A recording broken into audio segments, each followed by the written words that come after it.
Sunday Night Production. Dans cet épisode, on crache sur le café Starbucks même si j'en bois des litres. On parle des copains, d'expertise et d'avoir la bougeotte, de tout casser, de savoir ce qu'on photographie, de l'accessoire, d'être au contact de son sujet, de convaincre un hôtel de luxe de vous laisser faire du vélo dans ses couloirs, de simplicité, de refaire son site web en plein confinement. On envoie de l'amour à nos clients qui en chient autant que nous. Mais surtout, on va parler de ne pas se sentir légitime et de savoir se dire « je m'en fous, je le fais ». Vous êtes tout est dans l'œil du photographe.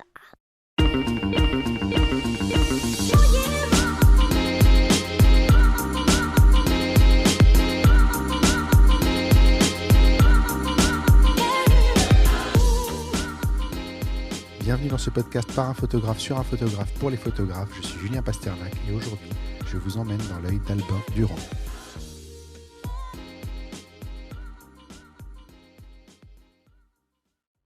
C'est tout un art de baisser le son sur ce truc. C'est beau, c'est magnifique.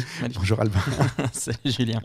Merci d'être là, merci d'être avec moi. Merci à toi. Tu es le premier invité Sunday Night Production. Waouh. C'est fou, c'est la boîte de prod avec laquelle j'ai signé pour gérer tout le côté commercial, on va dire, du podcast. Moi, je m'occupe de la ligne éditoriale et du coup, je me suis totalement débarrassé de tout le côté qui me saoulait, en fait. On comprend. Faut être tout à fait honnête. Quand on est artiste, on a envie de tout faire sauf ça. Et donc, dans les recommandations de la conférence de rédaction, je fais des air quotes, mais on a une petite réunion mensuelle. Pierre-Emmanuel t'a suggéré, parce que tu es essentiellement photographe sport et lifestyle. D'ailleurs, je crois que tu as fait des photos pour eux oui, plusieurs fois. Épisodes. Et du coup, on commence à avoir des synergies avec eux de ce point de vue-là. Donc, merci PE. Merci à toute l'équipe Sunday Night Production. On a plein de podcasts, d'ailleurs, j'en profite pour vous envoyer. Écoutez ça, que vous aimiez la course à pied, le triathlon, le véganisme, le cinéma, les sports de glisse, et j'en oublie certainement encore parce que ça se développe à vitesse grand V. Il y aura toujours un podcast chez Sunday Night pour vous plaire. Donc je vous mettrai la liste de tous ces épisodes quelque part dans les descriptions de l'épisode pour que vous puissiez aller voir un petit peu tout ça. Et puis j'espère qu'ils feront pareil de mon côté, comme ça on va se partager un peu les auditeurs. La première question de l'épisode, c'est l'elevator pitch. Je crois en avoir entendu parler un petit peu. L'elevator pitch, c'est Steve Jobs qui rentre dans le même ascenseur que toi et tu as 3 étages pour te présenter, lui expliquer qui tu es, ce que tu fais et comment ça... Qu'est-ce que je lui dis, quoi. Qu'est-ce que tu lui dis exactement. Ok. Alors déjà, je pense que j'arriverai près de lui, je lui ferai un petit peu d'ASMR dans l'oreille et je lui dirai « Steve, ils comprennent les escaliers pour une fois, c'est fait pour ton cardio. » Et du coup, on essaierait de prendre les escaliers. Je pense que ça peut être aussi pas mal pour lui.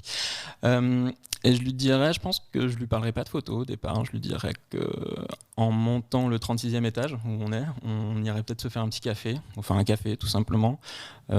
Limite peut-être d'un producteur du Honduras que j'adore. En fait. Je ne sais pas s'il m'écoutera et surtout s'il comprend bien le français, mais c'est Benramin Paz, qui est un Hondurien qui fait du café d'exception, qui a à peu près notre âge, tu vois, la trentaine, et un mec qui est aussi formidable. Et je pense que ça permettrait d'engager une conversation sur autre chose, notamment la photo. Et je pourrais lui dire qu'à ce moment-là, je fais beaucoup de photos de contenu, je veux dire d'images principalement, pour les marques, pour alimenter principalement leur digital et les accompagner. C'est ce qui me plaît le plus. Les accompagner, les voir vivre, les voir se développer.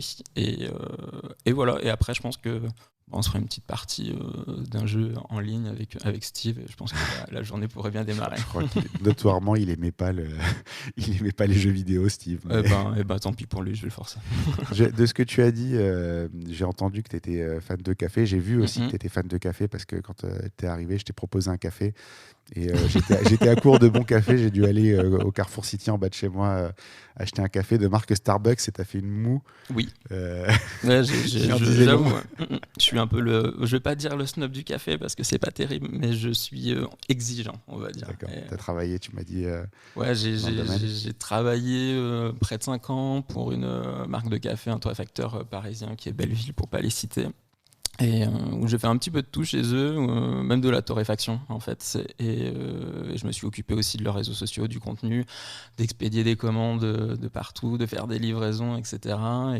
Et voilà, donc j'aime le côté artisanat, le côté contact, rencontre, et ça m'a fait beaucoup de bien. Ça a donné une belle série de photos, je pense, sur pas ton mal. site. Ouais, on s'est bien fait kiffer, comme on dit, dans les torréfactions, avec les clients, avec les amis aussi. Donc, ouais. On va y revenir un petit peu plus tard sur ça parce qu'on a une grande discussion à avoir sur Ok. le fait d'aller chercher des photos, d'aller créer ces opportunités. Et je pense que justement, tu as été... Alors, non, je ne vais pas dire au bon endroit, au bon moment. Je pense que tu as profité de la situation dans laquelle tu étais pour justement faire quelque chose et on va y revenir. Sur ta présentation sur ton site web, tu dis que tu es 80% photographie, 10% consulting, 10% whatever you need. Est-ce que tu peux nous en dire un petit peu plus ?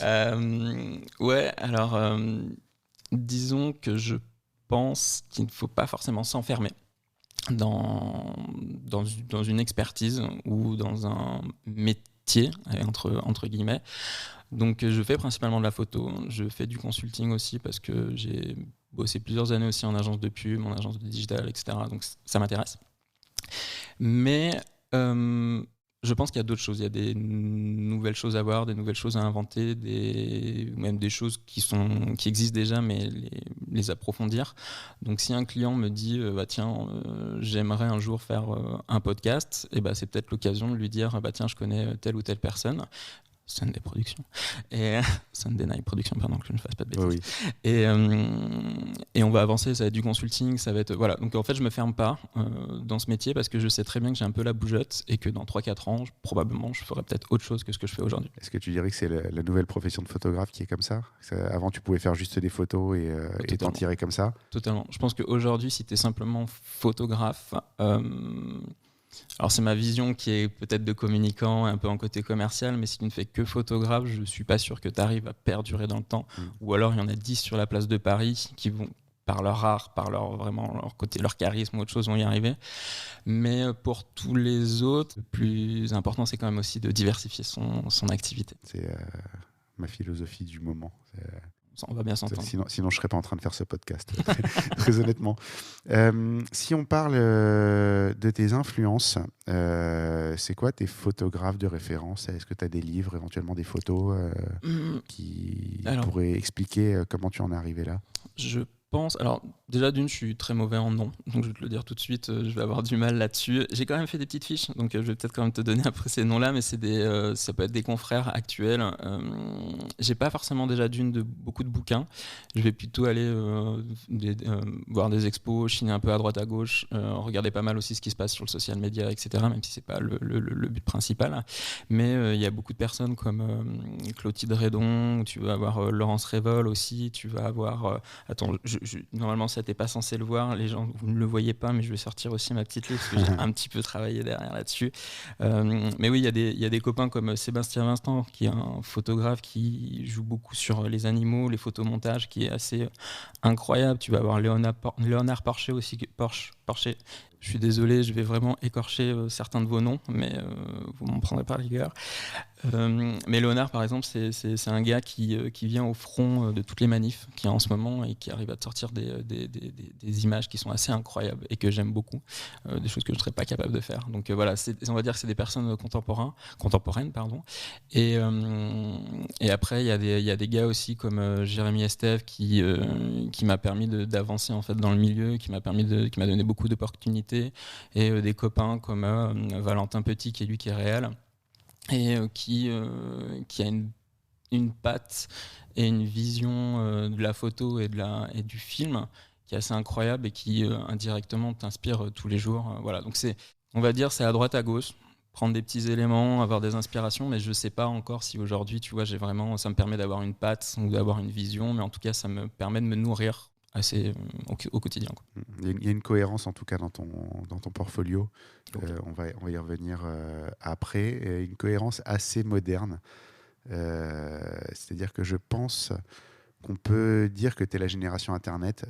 Je pense que la plupart des photographes que j'ai eus sont plus âgés. Quel âge tu as ? 32. 32. Donc, ouais, non, voilà, ils sont tous un peu plus âgés parce que la plupart sont dans la quarantaine, je pense. Aujourd'hui, tu es probablement un des plus jeunes que j'ai reçus. Okay. Mais je pense que justement, ce côté digital media a influencé fortement ce que tu fais. Oh, je te confirme. J'ai l'impression. Il y a, alors je vais dire un nom que tu aurais massacré. Hein. Je ne sais pas si tu as déjà entendu parler de Brandon Wolfel. Je vais dire non, mais j'ai peut-être déjà vu ses clichés. C'est un Instagrammeur, tu as probablement déjà vu ses clichés. Tes clichés colorés, un peu désaturés. Okay. C'est typiquement le genre de photo qu'il fait. Il y a des gens qui appellent ça le style Brandon Wolfel, okay. tellement il est connu pour ça. Mais c'est typiquement quelque chose de très moderne qu'on ne voyait pas forcément avant. Ou alors il fallait avoir vraiment la bonne péloche, à la bonne température, développé de la bonne façon. Mais qu'aujourd'hui on retrouve un petit peu. Et c'est vrai que c'est assez contemporain, on va dire. Okay. Si je te demande ce qui te fait déclencher, c'est quoi qui fait que tu appuies sur le déclencheur pour prendre une photo ? Qu'est-ce qui te décide ? Qu'est-ce qui me décide ? Je pense que c'est principalement la composition et l'émotion du moment. Comme je travaille beaucoup avec des personnes qui sont dans le milieu du sport, on est toujours dans le mouvement. Donc ça va être principalement, je pense, le bon cadrage, le bon moment. Et je vais aussi, en opposé, ne pas hésiter aussi à shooter en rafale. Parce que c'est quand même un métier, enfin en tout cas un secteur d'activité où tu as la facilité de shooter en rafale et de choisir après le bon moment. Donc ouais, ça va être la composition principalement, essayer d'un peu que dans mon cadre, les bras, les jambes, le buste soient correctement placés, enfin en tout cas de la vision que je vais avoir. Et puis après l'émotion, je pense que c'est soit dans les yeux, soit l'expression, l'effort qu'on peut y voir. Voilà, je dirais que c'est ça. Donc tu te positionnes et t'attends que ça arrive en fait. Alors ouais, bonne question. Est-ce que je tourne autour ou est-ce que j'attends ? En fait c'est un peu les deux. C'est un peu les deux. Ça va être vraiment ça peut être du travail, enfin c'est toujours du travail entre le modèle ou les modèles et soi-même, de tourner autour, de les placer au bon endroit, au bon endroit tout simplement. Mais oui, et puis pas hésiter sur le coup à tout casser et à revenir en arrière et à refaire quelque chose. Remettre en place. Oui, c'est vrai que la plupart du temps tu contrôles aussi tes sujets, donc ça aide. Oui, la plupart du temps. Quand c'est pas sur de l'événementiel, sur de l'événement sportif, on est la plupart du temps j'ai cette chance de leur dire tiens on va peut-être bouger un peu là, ça va t'es sportif, on va pouvoir refaire un saut, ça va être ok. Question justement sur un trail, comment tu fais pour aller plus vite et te mettre devant les coureurs ? Alors t'as une voiture ou t'as une moto ? Ouais, alors généralement sur je vais prendre l'exemple de l'UTMB de 2019. Donc l'UTMB c'est l'Ultra Trail du Mont Blanc. C'est des femmes et des hommes qui courent à peu près 170 km en 26-28 heures à peu près. Donc, quelque chose de totalement impensable pour moi. Et en 2019, j'avais la chance en fait de suivre l'équipe ASICS qui était motorisée. Enfin, on avait des voitures et on pouvait aller à différents endroits sur des checkpoints et on attendait le coureur, alors que ce soit Xavier Thévenard ou Sissi Cusso, Benoît et toute l'équipe. Donc on avait cette chance d'être à un endroit, de les attendre et ça c'est vraiment un luxe. Mais dans des autres courses, je prends le marathon de Paris ou même des courses un peu moins connues, parfois il faut un peu courir. Ouais. Donc l'idée c'est... Alors ça m'est déjà arrivé en fait avec mon backpack au marathon de Paris d'avoir la personne que je dois prendre en photo qui passe devant moi et là je me foire sur le focus. Et là je fais ok, alors qu'est-ce qu'on fait ? J'ai 3 secondes pour réagir. Et je cours, je sprint, je suis en sueur, j'arrive pas à respirer, je shoot à l'aveugle en fait, sans forcément ce que je vais prendre en photo. Et si j'ai encore du courage, je vais essayer de courir un peu plus vite, me poser, regarder dans l'œilleton et re-shooter. Donc voilà, il y a des moments où oui, tu es un petit peu obligé de mouiller le maillot, comme on dit, pour avoir ton cliché. Ça me fait penser, tu as déjà dû voir cette vidéo, elle me fait toujours beaucoup rire. C'est pendant une compète d'athlétisme, je sais pas si c'est les Jeux Olympiques ou si c'est un truc plus petit. Je pense que c'est certainement pas un niveau archi mondial, mais tu as un caméraman qui est sur le côté de la piste, ouais. Exactement. Et donc il court et le caméraman avec sa caméra court aussi vite que les coureurs et les cadres. Et j'ai toujours trouvé ça extraordinaire. Et c'est vrai que quand tu es photographe sportif, je pense que tu peux pas t'en tirer si tu n'es pas sportif toi-même. Tu es obligé de faire un peu de quelques heures de gainage de temps en temps. Tu es obligé, si tu photographies les gens qui courent, il faut savoir ce que c'est que de courir. Et il faut être capable de le faire aussi.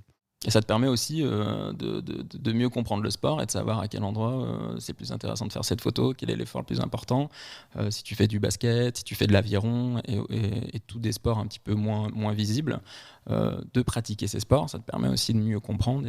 Où est l'action ? Exactement. Ouais. Ce qui se passe et ce qui est important. C'est marrant, c'est un truc qu'on retrouve dans le mariage. Si tu vas dans un mariage et que tu connais pas le rituel, tu sais pas ce qui est important. C'est ça.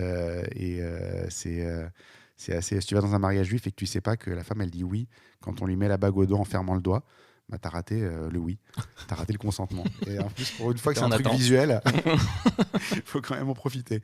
Dans tes photos, ce que j'ai vu et que j'ai trouvé assez amusant, assez dingue, et ce qui a attiré mon œil en tout cas dans ton portfolio, c'est ton sens du détail et de la mise en scène. Ok. Alors je pense que c'était un portfolio, c'est certainement le portfolio lifestyle, il me semble, où tu as plein de sportifs en mouvement. Alors je pense que c'est quelque chose qui est quand même un peu mis en scène, mais c'est des sportifs en plein effort, donc voilà. Et puis tout d'un coup, tu as une haltère au milieu de tout ça, qui est un kettlebell pour être plus précis. Exactement. Une espèce d'haltère comme ça. Ça apporte quoi ces photos-là dans ton portfolio ? Parce que c'est pas quelque chose que tu vas vendre, on est d'accord, et pourtant je trouve que ça casse un peu le rythme et que ça apporte justement une plus-value malgré le fait que c'est pas ce que tu vas vendre. Alors déjà détends-toi parce que ces clichés que je pense les voir ont été vendus et utilisés. En fait, je pense que le sport, tu n'es pas obligé de parler du sport obligatoirement en montrant un sportif en plein effort ou voilà, un sportif. Et que tu as tout l'univers qui est autour, et que ça soit de l'accessoire, le simple accessoire, en fait, effectivement, cette kettlebell, en fait, elle te fait souffrir d'une certaine manière. Elle t'aide bien sûr à être plus performant. Mais elle a aussi le droit d'être devant l'objectif et d'être pris en photo parce que c'est aussi elle a son rôle à jouer en fait là-dessus. Et donc oui, j'aime bien en fait d'avoir un peu ce côté nature morte avec des objets parfois limite du quotidien pour certains sportifs et de les mettre un peu sur le devant. Donc oui, je m'amuse et puis j'aime bien en fait mélanger un petit peu tous ces mais c'est dans cette présentation en fait où c'est vrai qu'on a tous tendance, c'est pour ça que je te disais, je trouve que ton site est bien construit. Parce que justement, il y a cette... alors, si je reprends un terme d'Olivier Laban-Mattei, qui est un des épisodes précédents, il y a cette respiration, en fait, qui vient grâce à ça, où tu n'es pas en train de suffoquer, enseveli sous des tonnes d'images qui disent toutes la même chose. Tout d'un coup, tu as cette petite bouffée d'oxygène. Justement, je voulais savoir si, pour toi, il y avait une vraie recherche de casser rythme. C'est peut-être quelque chose que tu fais spontanément et sans t'en rendre compte.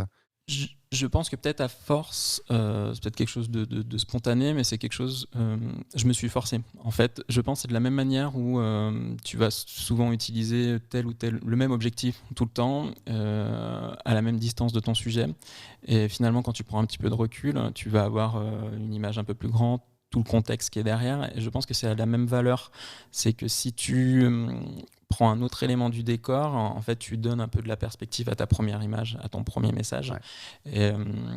Et donc oui, je ne vais pas dire qu'on va le construire comme un classique triptyque, mais dans l'idée, sur un sportif, si tu te retrouves avec un portrait, une action et un élément de détail de son sport, tu as compris un petit peu tout ce qu'il fait il ou elle a fait dans sa discipline. D'accord, mais c'est totalement intentionnel, c'est pas... La plupart du temps, maintenant, oui. Je me force, en fait, et je me dis, tiens, mais en fait, effectivement, là, je suis sur de l'aviron, et on va prendre la proue de son bateau à ce moment-là, quoi. Enfin, de son aviron, pour le coup. Il y a un vrai truc à creuser, je pense, là-dessus. Oui, mais je pense qu'on pourrait vraiment s'amuser à mettre en avant un athlète, un sportif, une sportive, bien évidemment, simplement au travers de ses accessoires, simplement au travers de ce qui, chaque jour, lui permet d'être à ce niveau-là, en fait. Tu veux dire que mon idée de faire un article dans mon sac sur la personne que je reçois, finalement, elle n'est pas si mauvaise. Elle est même très bonne. Bien vu. Ça me fait penser à ça. Mais non, mais j'aime bien cette idée, justement. Alors, il y en a qui le font très spontanément et qui ne seront pas forcément capables de se rendre compte qu'ils le font. Et je voulais justement savoir à quel niveau c'était intentionnel et qu'est-ce que tu estimais que ça apportait à ton portfolio. Et c'est vrai que en plus dans le portfolio, parce que c'est ce que les gens voient de toi et la vocation première d'un portfolio, ça reste de vendre. Donc tu as tendance à justement esquiver ce genre de choses sur du commercial. C'est vrai. Et c'est vrai que trouver ça au milieu de tous ces portraits, de toutes ces photos d'action, c'était assez surprenant. Donc voilà, c'était... Et je pense qu'aussi c'est venu... je réfléchis beaucoup en fait dans une vision de communicant, et notamment sur le social media.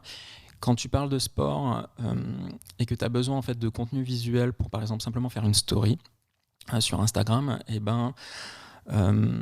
on va être obligé d'avoir un élément d'illustration pour se dire tiens, là vous allez avoir ces cours d'athlétique training chez Episode, et voilà ce que vous allez utiliser comme matériel. Donc voilà, je pense qu'il y a aussi cette partie-là qui me dit comment, en tant que marque, je peux parler de ce sujet-là. D'accord. Et comment je peux l'illustrer. Et c'est peut-être comme ça aussi que c'est venu au départ indirectement. Quoi. Ça correspond presque à la tasse de café dans la brûlerie ou au milieu de photos de gens qui s'éclatent à boire un café, d'un barista qui le prépare. Tu as une photo de la tasse sur le comptoir. C'est ça. C'est cette photo-là, en fait, ça correspond à ça. Donc, tu as transposé en fait ça. C'est ça. Je pense que oui, je pense qu'il y a de ça. Et je pense que ça se transpose en fait dans tout. Oui. C'est juste qu'il faut savoir où regarder. Tu changes d'objectif quand tu fais ces photos-là ou pas ? À 80%, je pense que je reste sur mon 35 mm. C'est la focale que je préfère. Et puis après, ça va vraiment dépendre du brief, du moment, s'il faut un grand angle, s'il faut un macro. En sport, tu vois, la facilité, c'est de prendre un zoom. Tu prends un 70-200, tu es sûr que ton image, elle va être à peu près clean. C'est dur de se rater avec un 70-200 ouais, en même c'est temps. Ça. C'est ça, tu le mets en follow focus, puis voilà, limite, tu prends ton café en même temps et c'est fait, quoi. Donc non, mais j'aime beaucoup le 35 aussi parce que ça me permet ça me force aussi, ça me force d'être au contact pour avoir quelque chose et avoir une émotion et de pas gêner la personne qui est en train de prendre en photo et de récupérer cette émotion. Et puis ouais, le 35, c'est un non, parce que tu dis que tu te forces, et justement, tu parlais de focale.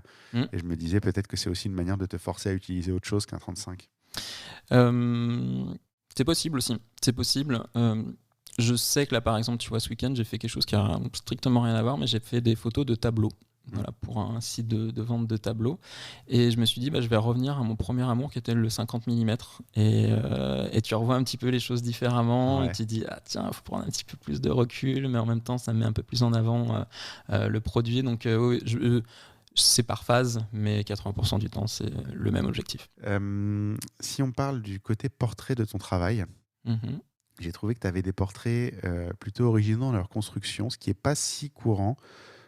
Pour un photographe qui n'est pas spécialisé dans le portrait, parce que même si tu fais du commercial, même si tu te retrouves à photographier des gens, c'est plus souvent de l'action que du portrait.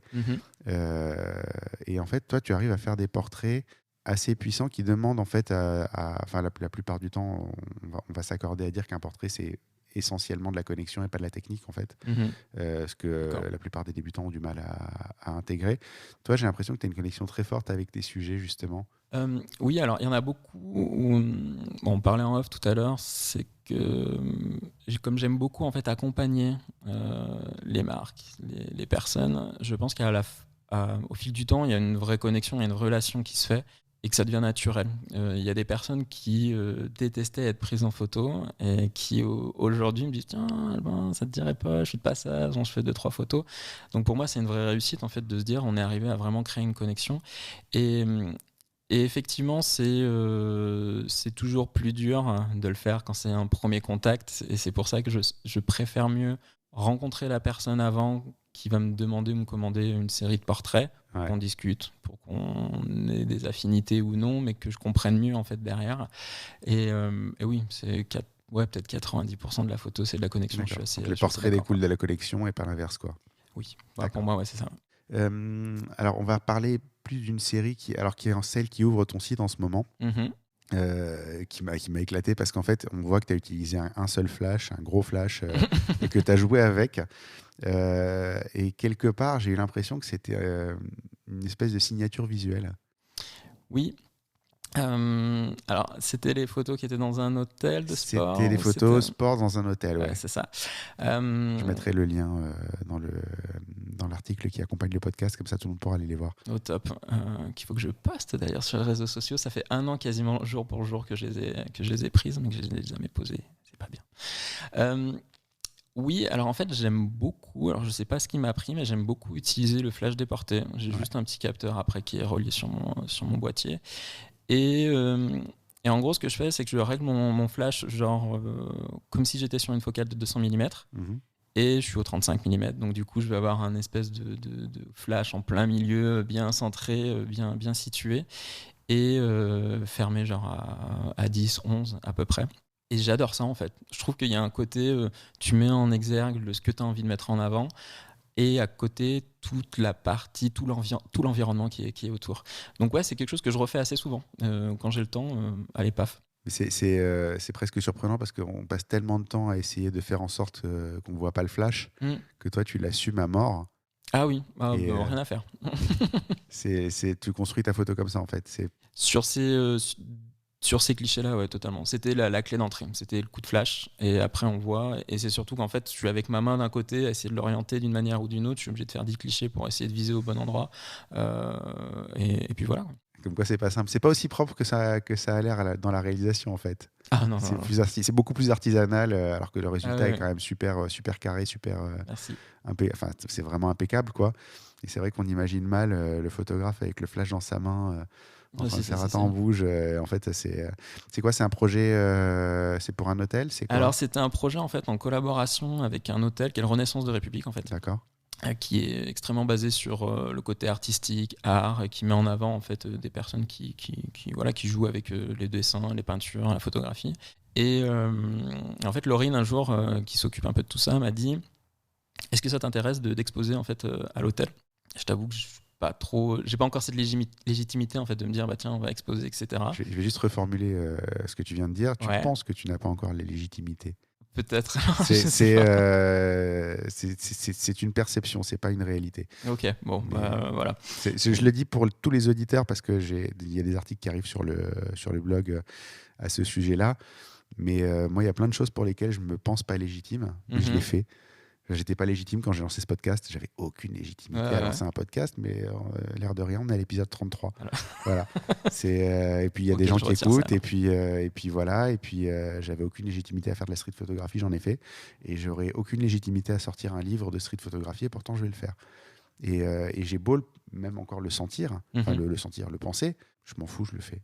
Okay. Donc voilà, c'est juste, je coupe cet aparté, mais c'est important. Je déteste en fait entendre dire quelqu'un je n'ai pas la légitimité, alors que tu sais pertinemment que c'est une perception et pas la vérité. C'est pas faux. Je peux pas le laisser passer. Pas faux. Mais tu fais bien de me le dire. Et donc donc en fait Laurine me dit tiens, est-ce que tu as envie de faire une expo?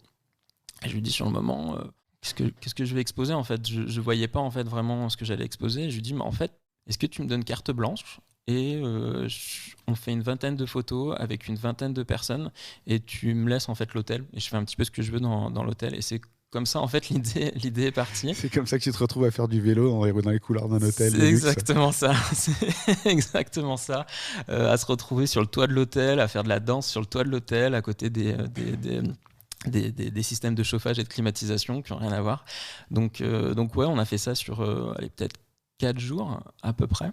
Et ça a été un gros kiff. Ça a été l'occasion en fait de voir et revoir des personnes que j'apprécie beaucoup, des sportifs, des coachs, des personnes qui font du sport professionnellement, et de travailler avec eux, de se dire tiens, qu'est-ce qu'on va faire, quelle image on va faire.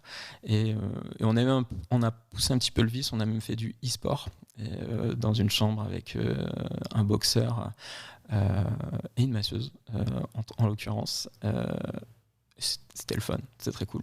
C'est des beaux projets. C'est des projets marrants à faire en fait. C'est exactement ça. En fait, t'as pas de pression, t'as pas de résultat. Enfin, on te demande pas un résultat et t'es libre. Et si ça foire, ça foire. Et si ça foire pas, c'est tant mieux. Et ça a été l'occasion après pour le vernissage de revoir tous les potos, tous les amis, de passer un bon moment. Et pour la petite histoire, 2 jours après, on a été confinés. Donc l'exposition a eu un peu du mal à être visible par tout le monde. Mais ils vont peut-être on l'a prolongé un petit peu pendant l'été. Donc ça a été l'occasion. Mais c'était un super projet. Vraiment super projet. Autre question, pourquoi est-ce que ton Instagram est totalement en noir et blanc ? Bonne question. Je pense que... alors en fait, j'adore le noir et blanc. C'est peut-être aussi parfois une certaine simplicité pour mettre en valeur certaines photos, je pense. Enfin, voilà.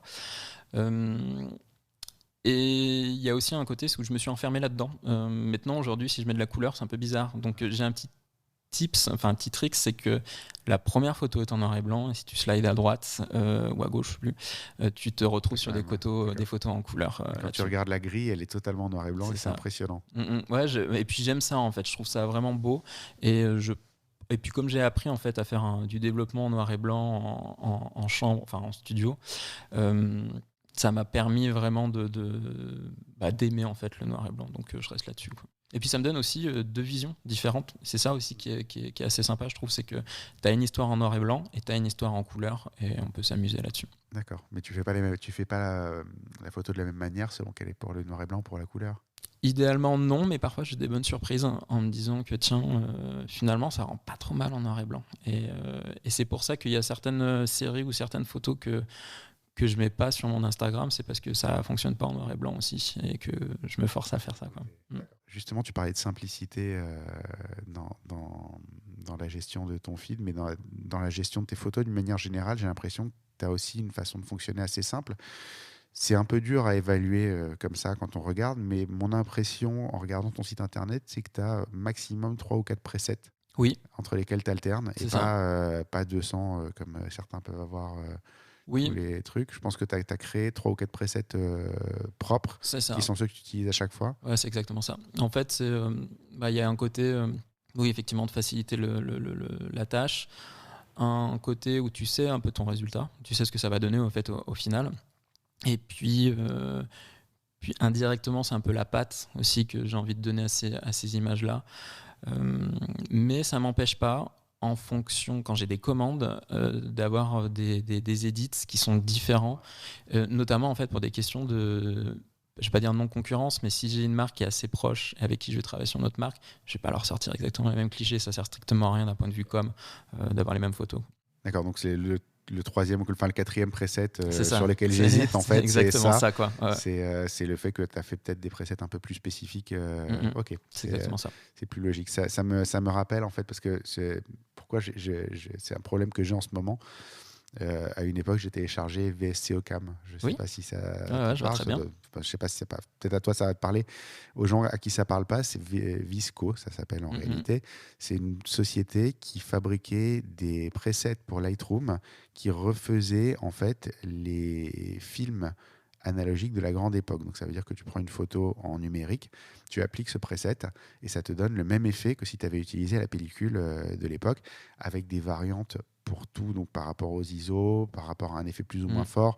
Tu avais des variantes pour les portraits, tu avais des variantes avec la luminosité plus forte, des variantes plus contrastées. Donc ils ont fait tout ça. Donc moi aujourd'hui, je me retrouve avec 250 presets comme ça, et c'est extrêmement complexe de choisir et d'avoir une identité visuelle cohérente quand tu as ça sous la main. Et je me rappelle de l'époque où je faisais des photos dans les boîtes de nuit, où on avait un preset qu'on faisait en début d'année, et où au final, tu shootais pour ce preset-là. Ça veut dire que même tes photos, tu les faisais en ayant le preset en tête, en te disant il est comme ça, il y a un effet vignettage un peu prononcé. Donc finalement, je vais faire attention à ce que je mets dans les bords de l'image pour pas déséquilibrer et tout. Et justement, te voir fonctionner comme ça, c'est rafraîchissant en fait, parce que moi je suis dans cette phase inverse où je me dis il faut que je dégage tout pour repartir de zéro, en avoir 4 et on n'en parle plus. Et tu confirmes un peu cette impression que j'ai en ce moment. que peut-être au bout de 10 ans de photos, j'ai peut-être accumulé beaucoup de bagages. Même dans mon armoire à matos, ça se voit. Et j'ai fait un petit tour dedans il n'y a pas longtemps. Je me suis dit, bon, tout ça, ça va dégager. Je vais garder 4 objectifs et c'est tout, quoi, et 2 appareils photo. Mais c'est vrai que la simplicité. Ouais, c'est super important. Puis même en fait, la simplicité au global, dans les workflows, aujourd'hui, quand tu as des clients, surtout dans l'événementiel, qui te disent sur le jour même, pendant la prestation, j'ai besoin d'avoir ce contenu-là, il faut que tu sois rodé en fait. Il faut que tu sois au plus simple. Et puis après, si tu as d'autres projets, tu vas prendre plus de temps. Mais ouais, la simplicité. Et puis après, tu as le droit d'aller explorer, bien évidemment, de voir d'autres presets, d'autres edits, d'autres manières, de prendre des bases de Visco et de faire à ta sauce. Mais ouais, je pense principalement la simplicité pour te concentrer sur le moment, sur la prise de vue.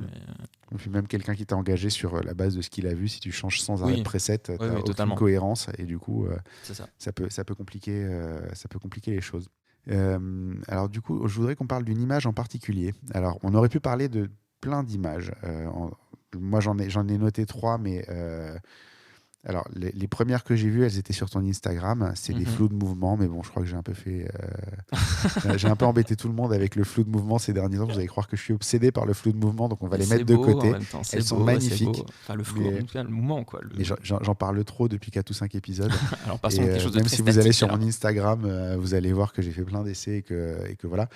On aurait pu parler de la photo du maillot de bain rouge, qui est, je pense, plus une photo personnelle de ta vie privée, qui est une photo d'une fille de dos. On ne voit pas son visage, on voit juste à peu près des épaules aux fesses, qui est en train de rentrer dans l'eau avec un maillot de bain rouge qui est superbe.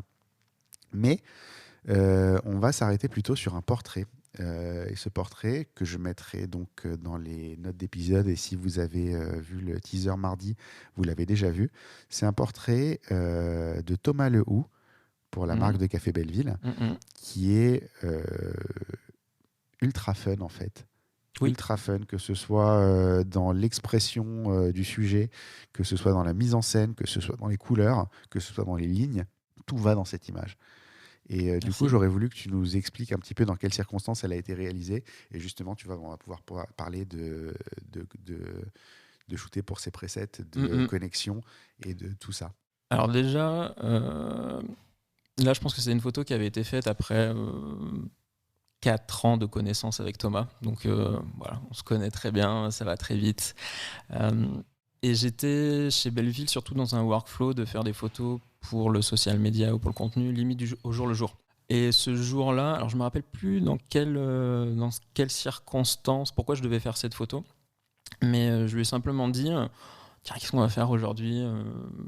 On va utiliser finalement le vélo de Belleville qui permet de livrer en fait le café pour les clients professionnels, et je vais dire, tu vas t'asseoir dessus, tu vas prendre ce livre qui est posé en plein milieu de la salle de travail, qui était un livre à lui d'ailleurs, si je dis pas de bêtises. Flash Gordon, rouge pétant, orange pétant. C'est ça, exactement. Sur un vélo bleu assez vif aussi. C'est ça. Ouais, les couleurs, là, on s'est bien amusé là-dessus. Et je lui fais, bah tiens, tu vas l'ouvrir, tu vas regarder ton livre et en même temps, tu vas regarder ton paquet de café qu'on va essayer de mettre un petit peu en avant. Et puis voilà. Et je crois que cette photo-là, en fait, j'ai dû déclencher 10 fois. Pas plus, et on l'avait. C'était très simple, la lumière à ce moment-là, elle est parfaitement dans la verrière, ça fitait super bien, et je crois que le jour même, elle était postée sur les réseaux sociaux. Mais ouais, il y a une connexion très simple. Thomas, pour le coup, c'est très bien se comporter devant un objectif, et ça allait super vite. Donc ouais, ça, c'est des connexions en fait qui sont super agréables, parce que quand tu t'accompagnes une marque, c'est une photo que tu fais en 10 minutes top chrono, quoi. Et elle est tout de suite sur les réseaux. Je vais juste faire un truc, parce que je regardais la photo pendant que tu décrivais le pitch. Donc les gens, allez sur cette image-là, il y a le lien dans les notes d'épisode. Regardez-la et dites-vous que le pitch, c'est tu es assis sur un vélo avec un livre de Flash Gordon et tu regardes un paquet de café. C'est ça. C'est un peu improbable comme situation. On va pas voilà. C'est un portrait. Moi, je trouve que c'est un portrait qui te donne l'impression que ce mec-là est super fun, ce qu'il doit être dans la vie réellement. Mais tu as compris le personnage en une image. Et pour ça, il est vraiment bien réussi. Donc, merci de de nous avoir expliqué tout ça. Eh ben merci. Et on en a fait plein d'autres, des autres photos. Après, chez Belleville, ça a été l'occasion, tu vois, t'es dans un univers quand même d'artisans qui fait rêver, mine de rien, le monde du café. Autant faire du fun, quoi. Tu vas pas être la photo ultra carrée d'un célèbre capsule de café. Enfin, on s'est compris, une célèbre marque de capsule de café. What else? Voilà. Donc là, voilà, on avait cette liberté de pouvoir s'amuser. C'était beaucoup, c'est super, c'est génial, quoi. Si je te demande, quand tu seras vieux et que l'essentiel de ta carrière sera derrière toi, tu vas former des petits jeunes à prendre la suite. On verra, Tu sais que quand tu es Cartier-Bresson, il reste plein d'images de toi, il reste des livres et des livres de toi à analyser tes images. Je pense que notre génération, on sera certainement très heureux d'avoir une image qui reste. Toi, demain, tu dois former des petits jeunes à prendre ta succession et il y a une image que tu dois leur montrer qui résume ta carrière. C'est quoi cette image ? Alors, je pense que cette image, je ne l'ai pas encore faite. Honnêtement, je pense que je ne l'ai pas faite. Et je pense que je le saurai. Je le saurai pas. Je pense que ça sera quand je serai parti que je pourrai me dire, tiens, c'était cette photo-là en fait qui résume bien vraiment une seule photo. Mais si aujourd'hui je devais quand même en choisir une, je pense que ça serait une photo je pense que ça serait une photo qui vient soit du marathon de Paris, soit du championnat du monde d'aviron indoor. En fait, c'est des moments où il y a eu tellement d'émotions que je pleurais en fait derrière mon appareil photo, tellement j'étais submergé par ce qui était en train de se passer. Donc, il y en a une du marathon de Paris où en fait c'était sur la ligne d'arrivée où tu avais 10 coureurs de la Team ASICS qui venaient de faire 10 marathons, en fait, qui avaient relié Londres à Paris, et chaque jour avec un marathon différent. Et sur la ligne d'arrivée, tu les vois qui sont plus qu'heureux. Il y a leur famille, une partie de leur famille qui s'est arrivée à passer la ligne d'arrivée, qui se serre dans les bras. C'est beau, tout le monde pleure, ils sont arrivés et tu as une émotion, tu es derrière, tu es dans l'effervescence. C'est un truc qui est magnifique si tu veux. Donc j'espère que d'une certaine manière, cette émotion arrive à ressortir sur cette photo, mais pour moi, elle me parle beaucoup. Et après, la même chose, j'en ai une autre dernière qui était de l'année dernière, qui était effectivement sur le championnat du monde d'aviron indoor. Donc en fait, c'est des rameurs indoor. On était au stade de Jean Coubertin. Tu as une centaine de rameurs dans une salle et tu as du coup une centaine de personnes qui font du rameur en même temps. Ouais. C'est quelque chose d'assez incroyable. Et il y a une catégorie qui est du coup la catégorie handisport. Et je me rappellerai toujours alors je crois que c'était peut-être du 2000 mètres en rameur et il restait qu'une seule personne qui n'avait pas encore fini en fait sa distance. Et là, il y a son coach, sa famille ou du moins ses entraîneurs et des autres participants qui sont venus autour de lui l'encourager, l'aider. Et là, tu as le speaker qui commence à prendre le micro et qui commence à donner son nom et à te dire on va tous l'encourager. Et tu as toute la salle en fait qui commence à une seule personne qui, au départ, tu ne l'imaginerais pas ici si tu veux. Et toi, tu es à 1 mètre de cette personne et en fait, tu es en train de chialer comme un con en fait. C'est des moments intenses. Et ça, je me rappellerai vraiment de ces moments-là. Cette photo, je suis pas sûr de l'avoir déjà publiée, mais en tout cas, elle existe et c'est vrai que c'est ça, quoi. Donc je pense que c'est plutôt l'émotion en fait que je vais me rappeler plutôt qu'une photo en elle-même derrière, quoi. Si tu veux bien, ce sera peut-être l'occasion de la publier. Ouais, carrément. Carrément. Les gens pourront la voir parce que c'est dommage du coup de pas voir à quoi elle ressemble. Si on aborde le côté plus business de ta pratique photographique, aujourd'hui, c'est quoi ta source de revenus principale ? Principalement le monde du sport, à direction du social media, du contenu, du digital, vraiment dans une optique vraiment commerciale. Et après 20% derrière sur du contenu, enfin pas sur du contenu, mais sur du conseil, accompagner les marques. En fait, ce que j'aime beaucoup, en fait, c'est qu'en tant que créateur d'images, photographe et aussi un peu de vidéo, c'est de voir avec le temps, effectivement, comment tu arrives à les faire, je ne vais pas dire faire évoluer, mais qu'on évolue ensemble, surtout, ça c'est très important. Et donc, ouais, c'est principalement ça. J'ai perdu un peu le fil de la question, mais pour le coup, ouais, c'est ma source principale, oui, c'est ça, et dans le monde du sport. D'accord, je vais rebondir sur ce que tu viens de dire. En fait, c'est en même temps, le photographe moderne, quelque part, c'est d'être capable de savoir pourquoi tu produis du contenu, finalement. Oui. Toi, comme tu le gères, finalement, tu sais précisément ce qu'il te faut. Et c'est aussi une façon de fidéliser ton client. C'est vrai, non, totalement, totalement. Et je pense que c'est important en tant que créateur de contenu de vraiment comprendre la marque, de savoir là où ils veulent aller en fait. Parce que juste faire de l'image et de se dire on est buté, non, moi je veux que cette image soit comme ça parce que c'est ma patte, etc., ça ne servira strictement à rien, quoi. Si derrière on comprend mieux que parce que dans 6 mois cette marque-là veut aller là-bas, dans cette direction-là, on va essayer de le comprendre en amont, quoi. C'est la connexion qui t'amène à faire leur portrait. C'est ça. Bouclé. C'est ça. Et j'ai vraiment, alors ça peut être parfois un défaut, mais je le prends vraiment comme une force de ce côté, d'avoir bossé en agence, de comprendre quelles sont les problématiques de marque, quels sont les objectifs business. En fait, ça te permet vraiment en fait derrière de produire ton image de cette manière-là. Alors justement, c'est bien que tu partes dans cette direction-là parce qu'on va parler de ton site web. Okay. Je te l'ai dit avant qu'on enregistre ton site web. J'en ai vu des sites web de photographes. Ton site web est ultra bien fait et intelligent et cohérent et donne envie en fait. Mais il y a de tout en fait. En même temps, il y a ce Scrollfolio qui est donc un portfolio qui scrolle où tu as réussi à faire quelque chose de très vaste mais en te limitant, ce qui est quand même pas simple. C'était dur. Faire cette sélection là, tu as 10 univers, 10 photos, faut arriver à s'y tenir. C'est cohérent malgré le fait que ça touche à plein de domaines. C'est cohérent visuellement, c'est cohérent esthétiquement, c'est cohérent dans la thématique. Même si d'un côté, tu as du sport et de l'autre, tu as du café, finalement, on reste quand même on n'a pas l'impression de passer d'un univers à l'autre.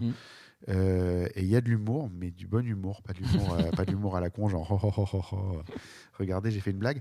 Est-ce que tu peux nous en dire un petit peu plus sur ce site web et comment tu en es arrivé là? Je pense que tu as déjà dit pas mal de choses en disant que tu viens de ce milieu-là, du social media, et que finalement tu vends cette prestation-là à ton client. Peut-être que tu dois toi-même être irréprochable là-dessus. Oui, déjà je pense que oui, c'est nécessaire de montrer un peu je ne vais pas dire le bon exemple, mais du moins une manière de le faire.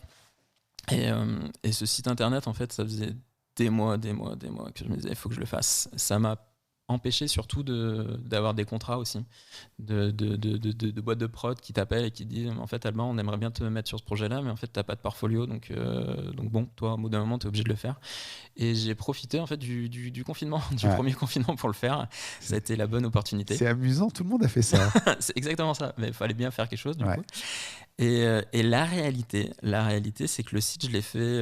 Alors bon, j'avais déjà un peu gratté dessus, etc. C'est sur Squarespace du coup.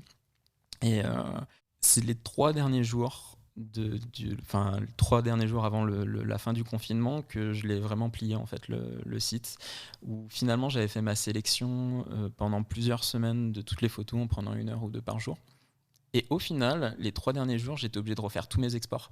Parce que finalement, en fait, si vous regardez, les photos sont quand même assez lourdes pour que ça soit assez bonne qualité. Mais dans le format que j'avais fait, les photos étaient de mauvaise qualité dès le départ. Donc j'ai dû tout refaire. Mais en 3 jours, ça a été plié. Et ça m'a permis derrière d'avoir plusieurs clients. Donc super important. Mais ouais, il faut sortir un petit peu les doigts, comme on dit, s'amuser à gratter. Quand on a un peu une fibre geek, c'est sympa de taper dans le SEO, même s'il n'est pas parfait sur ce côté-là, mais au moins un peu de regarder.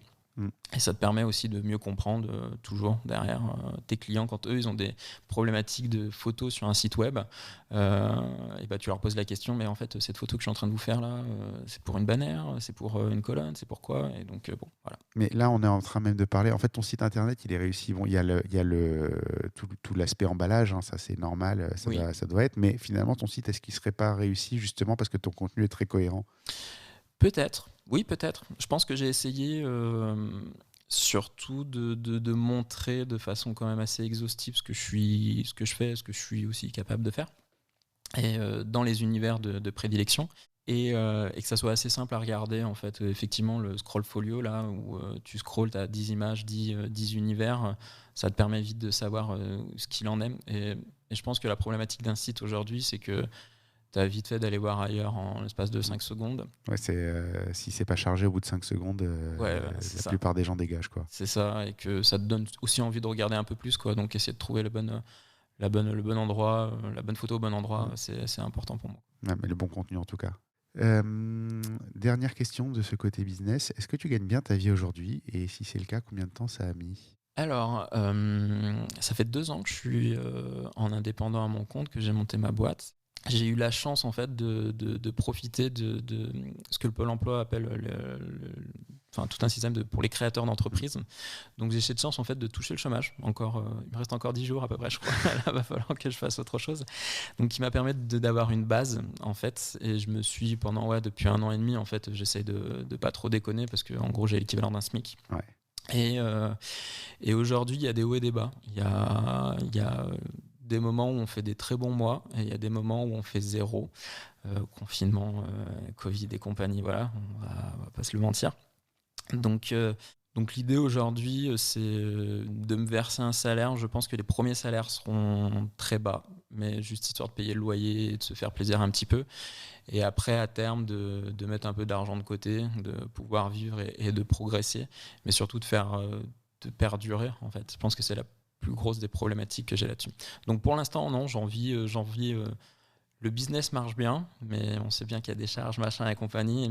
Et donc du coup, au final, non, ça va, ça pourrait être pire, mais ça pourrait être mieux.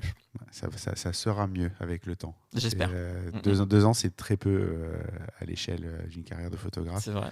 Et en général, c'est sur la 4e année qu'on a vraiment des gros coups de boost. La beauté de tout ça, c'est que c'est pas une progression linéaire, c'est des bons. Des bons en avant. Tu retombes rarement en arrière. Moi, j'ai connu que des bons, c'est-à-dire tu es à 10 et puis tout d'un coup, tu fais 15. Et puis du jour au lendemain, tu fais 25. Et puis tout d'un coup, tu fais 40.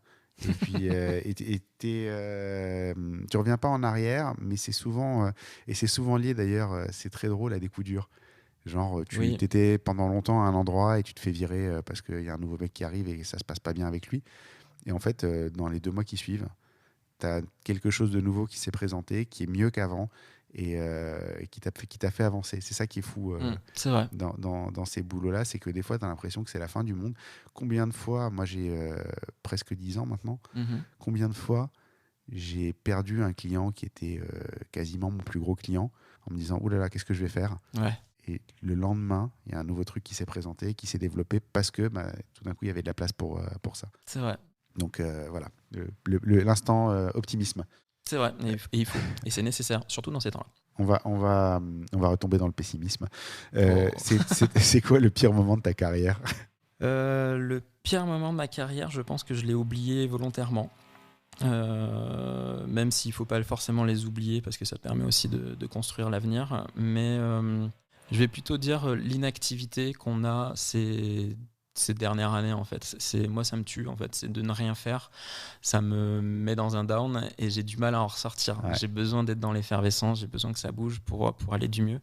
Donc je pense que ça va être plutôt ça. C'est les confinements successifs qui font qu'on n'a pas pu travailler pendant c'est ça, et cette incertitude en fait, cette incertitude de se dire que tous tes clients, on ne sait pas trop où est-ce qu'ils vont, si certains vont déjà perdurer, ce qui va se passer. Qu'est-ce qu'on va retrouver à la sortie, quoi. C'est ça, mais on est extrêmement dépendant d'eux en fait, donc c'est ça.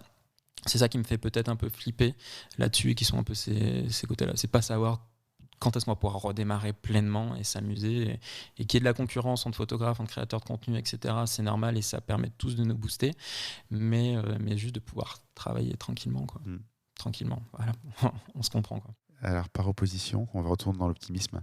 C'est quoi le meilleur moment de ta carrière ? Je pense que c'est vraiment l'émotion que je récupère sur de l'événementiel.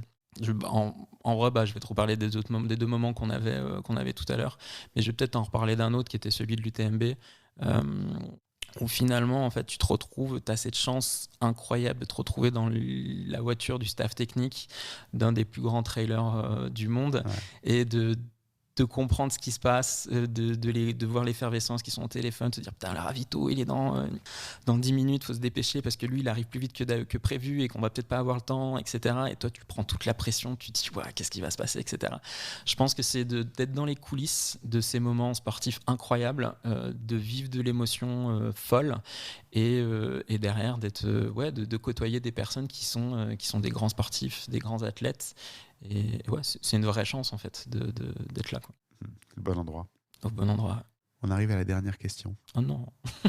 C'est pas mal. Pour une fois, on va tenir sous 1 heure. Dernière question. Qui me recommanderais-tu pour un prochain épisode ? Bonne question. Eh ben, ça sera Laurence Révol, je pense. Laurence, qui est une femme incroyable, qui fait des photos. Alors, Revol ou Révol, tu m'excuseras, Laurence, à chaque fois je dis des bêtises sur ton nom de famille, mais elle fait des photos incroyables. Elle a un univers qui est fou. Et ouais, je suis fan de ses photos. Je pense qu'il n'y a pas beaucoup. J'ai beaucoup de mal à me faire prendre en photo, me faire tirer le portrait. Mais si un jour on me dit Albin, il faut que tu fasses absolument une photo là tout de suite, je pense que ça serait la première personne que je contacterais. Voilà. Je vais regarder tout ça, puis le mail va partir assez rapidement. Il y avait encore une question, j'ai menti. Où est-ce qu'on peut te retrouver ? Où est ce fabuleux site internet que vous devriez tous visiter pour en prendre un petit peu de graines ? Le albindurand.co. Sur les réseaux sociaux principalement, c'est là où en fait on peut me retrouver, où la plupart du temps je ne mets pas trop de messages, je mets pas trop de vent numérique. J'essaie de répondre à tout le monde, enfin voilà, c'est quand même la base. Et sinon, quand les salles vont réouvrir, on me retrouvera chez Épisode en train de faire du sport avec tous les copains, ça c'est sûr. Je pense que je ferai la même, mais j'ai pas encore défini dans quelle salle j'ai retourné à l'ouverture. C'est ça. Je pense que c'est ce soir-là, ou sinon chez les copains de Lululemon, ou tous mes clients en fait que je peux avoir. J'essaye de traîner entre guillemets avec eux quand je suis, quand je taffe et quand je les vois. Donc oui. Ou sinon dans des bons restos. Dans des bons restos à Paris. On a tous les mêmes programmes, je crois. Je pense que le un resto, déconfinement un café, les magasins, c'est exactement et ça. les copains et les 3 clients qui auront survécu. C'est ça. Bon, on a espoir, ils vont tous survivre. Ouais, on va les aider. Ça va aller, on va filer des coups de main à tout le monde et puis on va tous s'en sortir comme ça. C'est ça. Merci d'avoir participé au podcast. Un grand merci. À très bientôt. À très vite.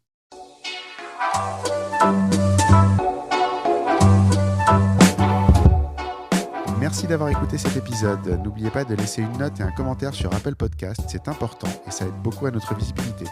Vous pouvez également aller sur le blog Dans l'œil du photographe à l'adresse www.dlodp.fr. C'est tout pour aujourd'hui. On se retrouve au prochain épisode dans l'œil d'un nouveau photographe.